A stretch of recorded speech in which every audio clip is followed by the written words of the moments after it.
ऐसे मखसूस हालात में औरत को घर से निकलने की इजाज़त है सलीम भाई। और फिर ये तो हमारे बच्चों के मुस्तकबिल का सवाल है। अगर आज रात आप नहीं गए फिर आपका बाहर जाने का चांस नहीं है। मगर जूलिया अब तक जिंदा है इलियास। गाड़ी मैं चला लूं और गन आप चला लेना। कैंप में लेडीज़ को बिठाने का आइडिया अच्छा है। दुआ कीजिएगा हम अपने मकसद में कामयाब हो जाएं। कि कैंप में कोई नाखुशगवार वाकया नहीं होना चाहिए। लेकिन सर मेरे बंदे तो काम करने निकल गए हैं सर। व्हाट? उन लोगों ने हड़ताली कैंप पर फायरिंग कर दी है। सालिमों ने गरीबों को भी नहीं छोड़ा। मुझे खदशा था कि कैंप पे फायरिंग हो सकती है, तुम्हें मना कर रहा था, लेकिन तुम मेरी कब बात सुन रही थी, इसलिए तुम्हें घर पे बंद करके जाना पड़ा। कहीं तुम उन लोगों के आलाकार तो नहीं हो? तुम्हारा दिमाग खराब हो गया? अरे हर तरफ दहशतगर्दी हो रही है और ये फायरिंग के वाकया तो मामूल की बात है, रोजाना के लोग मरते हैं। कितने जालिम हो गए हो तुम। लोगों के मर जाने को एक आम सी बात कहते हो। तुम्हें पता है उस फायरिंग में से एक गोली शबनम को भी लगी है और वो मौके पर ही दम तोड़ गई। मैं कॉलोनी जा रही हूँ, वहां पे तो कयामत बची हुई होगी। अरे क्या हो गया तुम्हें? अभी क्या जरूरत है तुम्हें वहां जाने की? अरे वहां तो हालात भी ठीक नहीं है और फिर से फायरिंग भी हो सकती है। तो हो जाए, शबनम भी अपनी जान से गई है, मैं भी मर जाऊंगी। तुम किस किस्म की फजूल बातें कर रही हो? कह दिया ना, वहां जाने की कोई जरूरत नहीं है तुम्हें। मैं जाऊंगी। वो लोग मेरे अपने हैं, उनका दुख सुख मेरा अपना है। मैं जा रही हूं और तुम होते कौन हो मुझे रोकने वाले? दुख सुख के साथी मीरजान, कोई भी तुम्हें इज्जत देने को तैयार नहीं है और तुम हो कि तुम्हारे पेट में उनकी मोहब्बत के मरोड़ उठ रहे हैं। तुम्हारे सीने में दिल नहीं पत्थर है। बकवास बंद करो तुम मुझे नहीं रोक सकते।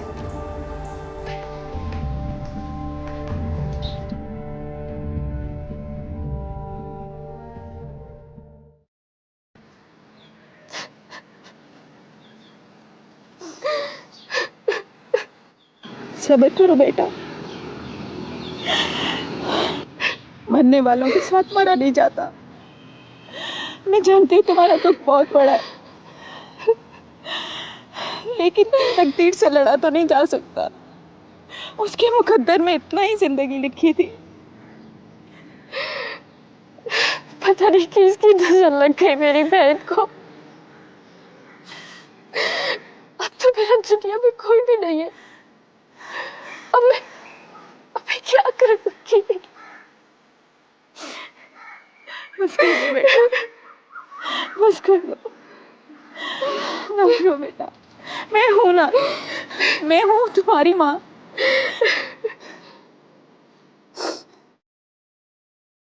अल्लाह जानता है टीटी बाबू, उसने हमेशा मुझे अपने बाप की तरह समझा और आज भी उसकी शक्ल मेरी आंखों में हंसती मुस्कुराती नजर आती। वो वाकई जन्नती लड़की थी। उसने कभी किसी का दिल नहीं दुखलाया। हमें हमेशा बेचारे दूसरों के लिए जो हो सकता था करती थी। बड़ी आरज़ू थी टीटी बाबू के अपने निसार की दुल्हन बनाओ, मगर निसार शादी के लिए राजी नहीं हो रहा था।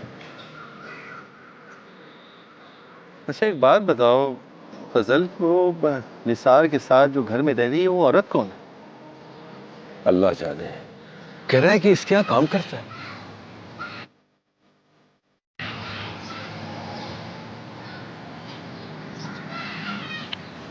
क्या हो गया? ये तो है यहाँ 3-4 गलियां छोड़कर किसी बंदी की कार में लाश पड़ी मिली है। लगता है ये कार वही है जो फायरिंग के लिए कैंप पर इस्तेमाल की गई थी। पुलिस को इत्तला दी? हाँ हाँ, पुलिस को इत्तला कर दिया मैंने।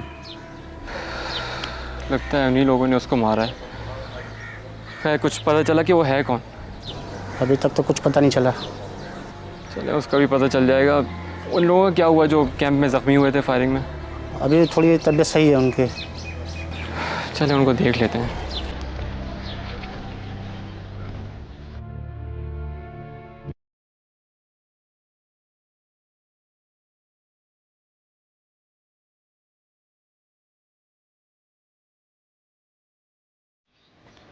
अरे ये रेलवे कॉलोनी थोड़ी है, ये तो मनहूस कॉलोनी है। अरे ऐसे लगता है किसी आसेब ने इस पे साया डाल दिए। हाँ हाँ सही कह रही हो तुम। कैसी हंसती बसती कॉलोनी थी हमारी, यहीं पर हमारे बच्चे खेल कूद कर जवान हुए।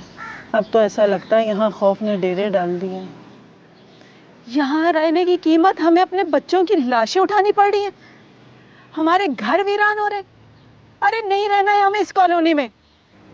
चलो बहन चलते हैं यहाँ से, हम अपने प्यारों को मर्तबा नहीं दे सकते यहाँ से। बिल्कुल ठीक है, सही बात है।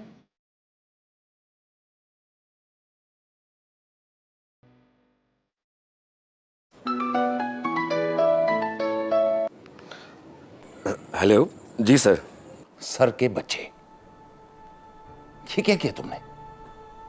कैंप पे फायरिंग कराने से बात बिगड़ गई है। सर मुझे क्या पता, आपने जो हुक्म दिया था वो पूरा कर दिया। मैंने तो शारिक को मारने का कहा था तुम्हें। लेकिन सर बॉस तो कह रहे थे कि कैंप पे फायरिंग करने का आपने कहा है। हाँ हाँ कहा था मैंने, लेकिन बाद में फोन करके मना करना चाह रहा था। न तुमने फोन उठाया और न उसने। अब क्या हो सकता है सर, जो होना था सो हो गया। अब बताएं कि आगे क्या करना है। तुमने मेरे किए कराए पे पानी फेर दिया। अब फौरन वहां से निकल जाओ। Okay sir.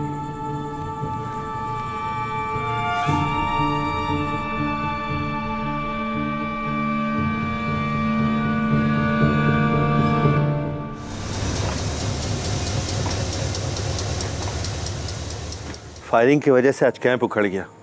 कोई भी कैंप में बैठने के लिए तैयार नहीं है। ये सब उनकी चाल है, वो हमें डरा के अपना मकसद हासिल करना चाहते हैं। तो क्या करें बेटा, हुक्काम बाला के कान में जूई तक नहीं रेंगती। एजाज भाई की जवान मौत, इतने सारे लोगों का जख्मी हो जाना, शबनम की मौत एक मामूली बात नहीं है। और पुलिस क्या कहती है? इस तरह सीधा टारगेट करके फायरिंग करना किसी की जाती दुश्मनी भी हो सकती है। क्या मतलब? क्या दुश्मनी यार? ये बेचारे गरीब लोगों की किसी से क्या दुश्मनी हो सकती है? क्या बिगाड़े इन गरीब लोगों ने?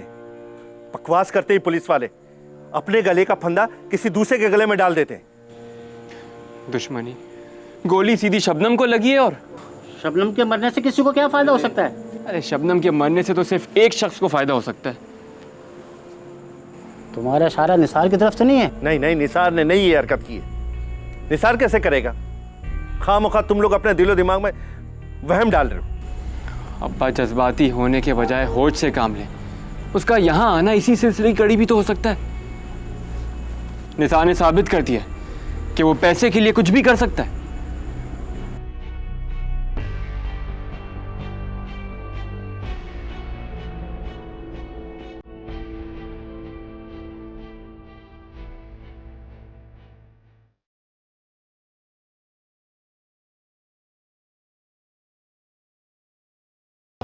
खैरियत, क्या हुआ?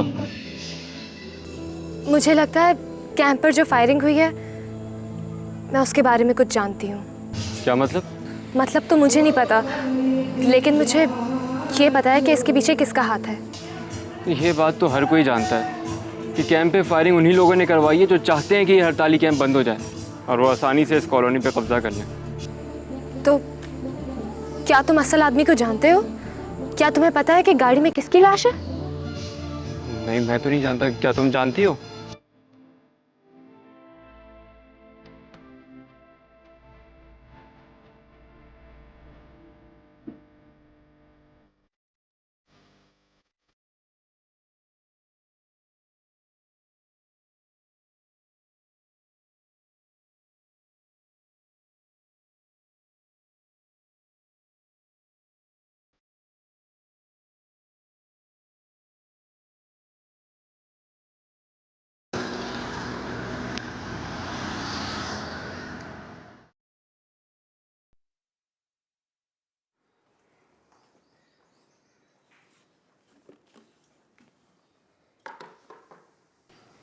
ये सुबह सुबह कहाँ जाने के लिए तैयार हुए हो? बॉस का फोन आया है, जल्दी पहुंचने का बोला है उन्होंने। अच्छा, तुम्हारे आने का असल मकसद क्या था? कैंप पर फायरिंग? ये क्या बकवास है? मेरा फायरिंग से क्या ताल्लुक? तुम मेरे भाई हो और मैं तुम्हारी रग रग से वाकिफ हूं। तुम कभी बगैर काम के मेरे पास नहीं आए। यकीनन इस बार भी कोई अहम काम होगा। देखो, मेरे पास तुम्हारी फजूल बातों का कोई जवाब नहीं है, समझी? मैं तुम्हें नहीं जाने दूंगी। मीरजान, मेरे रास्ते से हटो। नहीं। मैं कहता हूं मीरजान, मेरे रास्ते से हटो वरना। मार देगा मुझे, मार दे। तेरे लिए तो वैसे भी किसी रिश्ते की कोई अहमियत नहीं है। मार दे।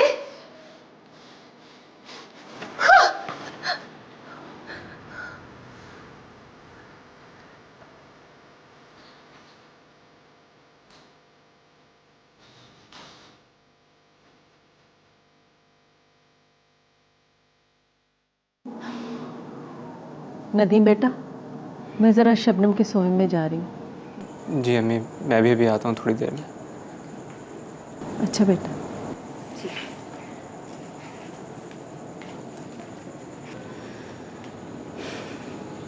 कैंप पर फायरिंग का सुन के बहुत अफसोस हुआ है। बस जी, क्या करें, जो होना था वो तो हो गया। इस तरह हिम्मत नहीं हारनी। कौन लोग थे जिन्होंने फायरिंग करवाई?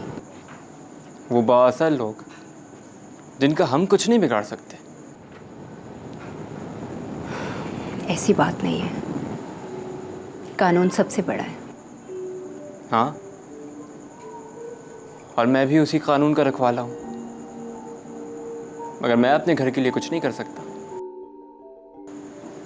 हक के लिए आवाज बुलंद नहीं कर सकता मैं। तुम मुझे बताओ, शायद मैं तुम्हारी कुछ मदद कर सकूं। कहानी कुछ ऐसे शुरू होती है कि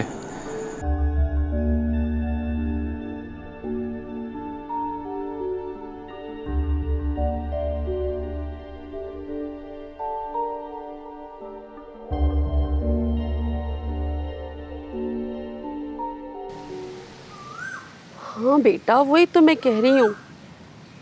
तुम्हारे अब्बा को तुम्हारी शादी का कितना अरमान था। वो जन्नती तो चले गए।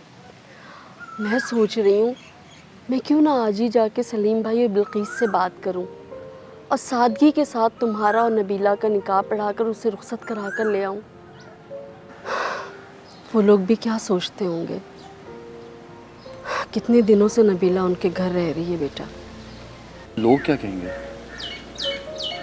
कि बाप को मरे अभी 1 हफ्ता नहीं गुजरा और बेटा। क्या कहेंगे लोग? लोगों को तो आदत है बातें बनाने की। बेटा, तुम्हारे बाप के जाने के बाद इस घर में मैं बिल्कुल अकेली रह गई हूँ। अच्छा है ना, नबीला की सूरत में हमारे घर में रौनक आ जाएगी। ठीक है अम्मी, आपको जैसा मुनासिब लगे वैसा कर लीजिए। जीता रहे मेरा बच्चा, अल्लाह तुझे खुश रखे, बहुत सारी खुशियाँ दे। अम्मी बल्कि प्लीज़ वो नीलम की तरफ से भी ज़रूर होते आइएगा। हाँ बेटा, जाऊंगी। रब ने भी पता नहीं उसके साथ क्या किया है। तौबा करें अम्मी, अल्लाह ताला कभी किसी के साथ बुरा नहीं करते। अल्लाह ताला तो हमेशा सबके लिए अच्छा ही करते हैं। ये इंसान खुद होता है जो अपने लिए गड़बड़ पैदा करता है, खुद इंसान। आप देख लीजिएगा, इसमें भी कोई मसलहत होगी। ये शायद शबनम की ज़िंदगी ही इतनी लिखी थी। लेकिन अम्मी आप ऐसी सोच मत सोचा करें प्लीज़। अच्छा प्रोफेसर साहब, अच्छा। प्रोफेसर ही कह दिया आपने, तो आप भी तो प्रोफेसर की माँ हैं फिर।